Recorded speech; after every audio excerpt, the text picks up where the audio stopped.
I'd like to thank Donnie for asking me here, and I got a few friends, Butch and Jim, Larry, Rick, Harry, and Junior. He told me not to make his face red, so I'm off it now. It ain't going to happen. Now, before I start, I drank for oblivion, is the reason I drank, for oblivion. A little AA history. I think we got to have it because I need it. According to Bill W., philosopher and thinker, William James wrote a book. He titled it The Varieties of Religious Experience. Along with some other men, Frank Buckman, the founder of the Oxford movement, Sam Shoemaker, his right-hand man, William Silkworth, the medical doctor, Roland H., the man who studied under Carl Jung, the psychiatrist, Ebby Thatcher, Bill's sponsor, and Dr. Bob from Akron Oxford movement. All these had a hand in founding of Alcoholics Anonymous. Not to mention the secondary people who had their hand in AA when it got started. The main reason I bring this up is the moral philosophy of William James in his Varieties of Religious Experience. It really interests me. In fact, it's a matter of life and death to me. Would those of you who care to join me in the Serenity Prayer? God, to accept the things I cannot change, to exchange things I can. Bill W., while in Towns Hospital in 1934, he had himself a spiritual experience, a religious awakening, a spiritual awakening, or anything else you may call it. A bright light came into his room. It was electric. He stood atop a mountain with the wind blowing through him. Ecstasy overwhelmed him. This must be the God of the preachers.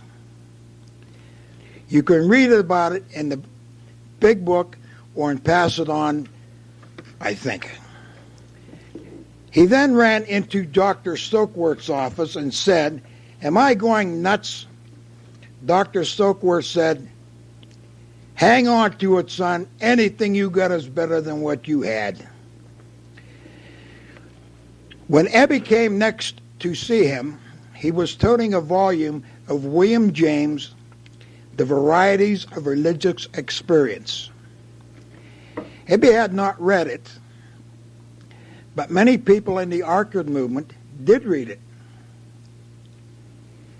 Bill pored over the book that explained the varieties of religious experiences that James talked about in his book. And that single act marks the beginnings of AA as opposed to the Oxford movement. That single spiritual experience marks the beginnings of AA, in my opinion. Like Dr. Bob, I have not had one. No spiritual awakening, other than an occasional sense of awe. How the hell did we get here? Or an occasional magic moment. I do not speak in tongues. I have no mystical qualities whatsoever. But today, I see God more in a Whitman-esque manner. In the faces of men and women, I see God. In compassion for their lives. or in the fact that there are no accidents under God's heaven. All things come to pass or happen the way they are supposed to happen. There is no such thing as coincidence in AA.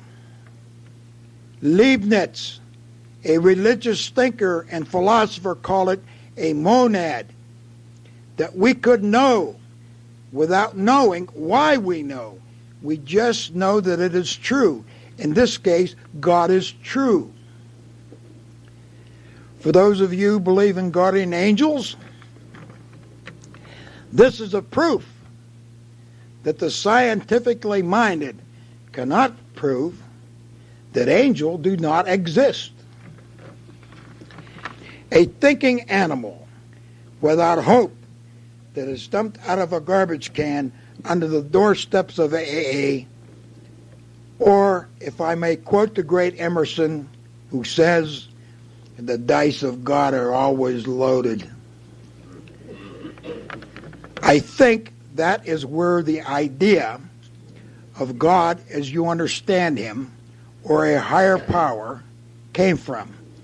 William James, The Varieties of Religious Experience, the rest is history. An old-timer, Bill Mulkey, said to a buddy of mine, Billy F., when he came into a meeting acting cool, "This ain't no act, kid. This is a deadly serious business. I do not wish to lecture anyone. I merely want to share my experience, strength, and hope with each of you." So, not to mislead anyone, when I came into AA, I was filled with grief, guilt, remorse, fear, anger, resentment, worry, animosity, and rage.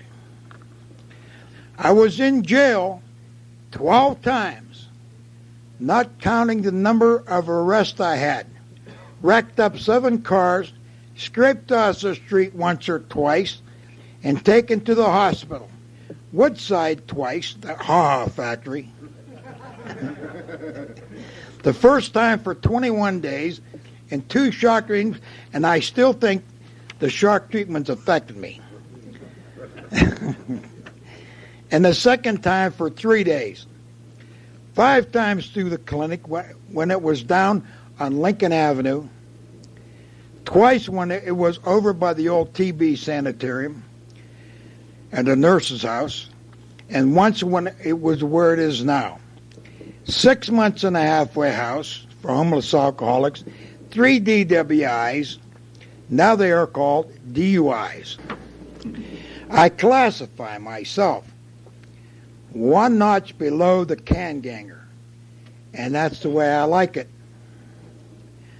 I only think that I have 1 drunk coming, and that will end it. Not because a can ganger can't get sober, but because if I had arrived there, that is where they're at, I would still be drinking or dead. The can ganger knows how to eat, can drink anything from Sterno and Splo to melting the tongues of their shoes to shoe polish to canned heat. Had I known how to do those things, I doubt if I would be alive today.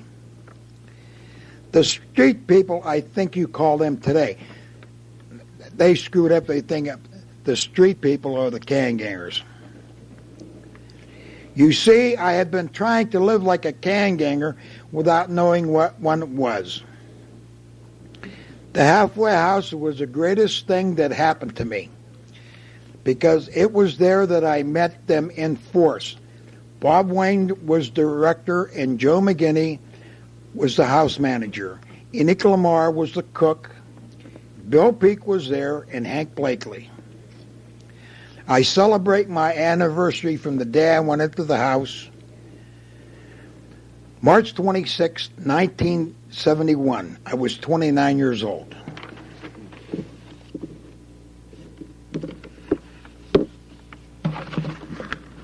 The first time I got drunk, I was 17. I drank 5 big glasses of Dago Red. But I didn't have a blackout. But that was very short-lived. And I had them almost every time thereafter.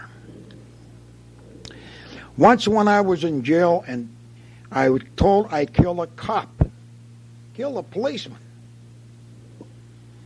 I thought it was true. It wasn't, but I thought it was. It was drunk and disorderly. The prisoners pulled a fast one on me because I was so rambunctious when they had brought me in. On another occasion, I was put in a holding cell or padded cell, stripped off all my clothes. I was buck naked in the cell. The following morning, a man came to the cell door, had his 22-year-old son with him. Showing him the cell, its rudiments, what a padded cell looks like. That was embarrassing. Remember, I was in there when it happened. I bought my car wrecks. First one happened when I was 18, went off a bend in the road, took out 57-foot of fence, 200 feet down the fire trail, and knocked over several trees before coming to a halt. Another one was when I was coming from the club that I was playing at. I used to play guitar real good, but playing at, and the supermarket moved and got in my way. Went over the brick abutment, crashed through the glass, my car teetering over the abutment. That is the end of my lead. Now I'm going to talk about the 4 absolutes. This came to me. The 4 absolutes are the 4th step. It's a part of the 4th step. In the Serenity Prayer, I see all of AA. That is in acceptance. Accept the things you cannot change. Change. Courage to change the things I can. And the wisdom to know the difference. The first word is a wise word, acceptance. Acceptance, the world comes crashing down on you. There's nothing you can do about it but accept, and accept. You got to take the bitter with the sweet. I want to talk about the 4 absolutes. They told me that they were the crux of the spiritual program. Take them and the steps would follow. Granted, the 4 absolutes are not part of the formal philosophy of AA. You can find them throughout the book, but you can't find the 4 absolutes. 4 absolutes written down. They are honesty, purity, unselfishness, love. Honesty means to be bone honest about you and the bottle. Oh, what a tangled web we weave when first we practice to deceive. Purity. A friend of mine, Ray Milstead, said, don't talk about anything you don't know about. So I just say, check your motives. Unselfishness. Joe Stroney said it best of all when a new guy was working his group. It helps him, and he doesn't get paid for it. Love. There are 4 Greek words that mean love. I don't know any of them. So I substitute a few. Compassion. Pity. Understanding. To know a man's tragedy is to know a man well. There is no such thing as an absolute. We just try to work them to the best of our ability. When I came in the program, the old-timers were those who were sober when Dr. Bob was alive. Virtue, they all preached the four absolutes. The main thing is straightening out your thinking. Another thing I think about is three words: desire, decision, determination. Another one is nothing can make me mad enough, sad enough, or glad enough to take a drink today. Another one is if you don't drink today, you won't need one tomorrow. Another one is God. Good, orderly direction.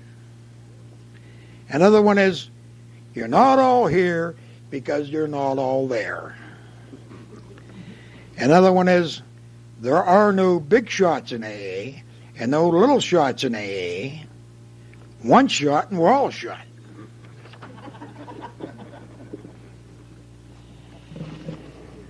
Now, basically, that is my program.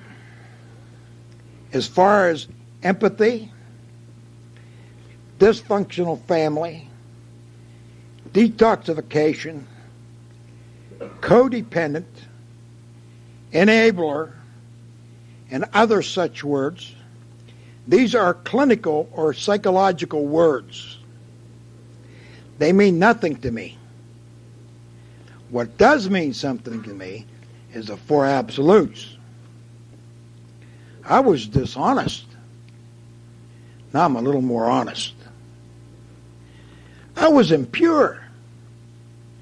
Now I'm a little more pure. I was selfish. Now I'm a little more unselfish. I was filled with hate. I'm a little more loving. We strive for progress, not perfection. Remember, it was Dr. Bob who said, don't louse this thing up with Fortean psychology. And again on his deathbed, when he said, keep it simple, Billy. Honesty, purity, unselfishness, love. One more thing I'd like to say about the third step. That's my favorite step now. Favorite one.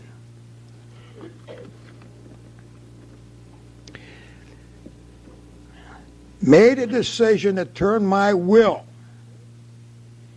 and my life over the care of God as I understand Him. This step gives us the thrust, the forward motion that keeps us going.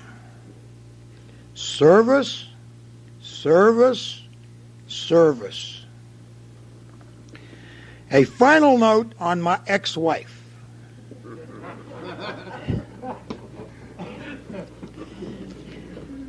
She was a jewel and a peach when I had the stroke.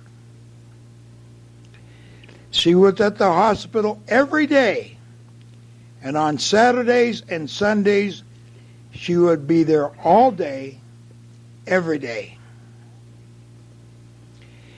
And for this, I am thankful and oh so very, very grateful. Okay, Junior, we're about done.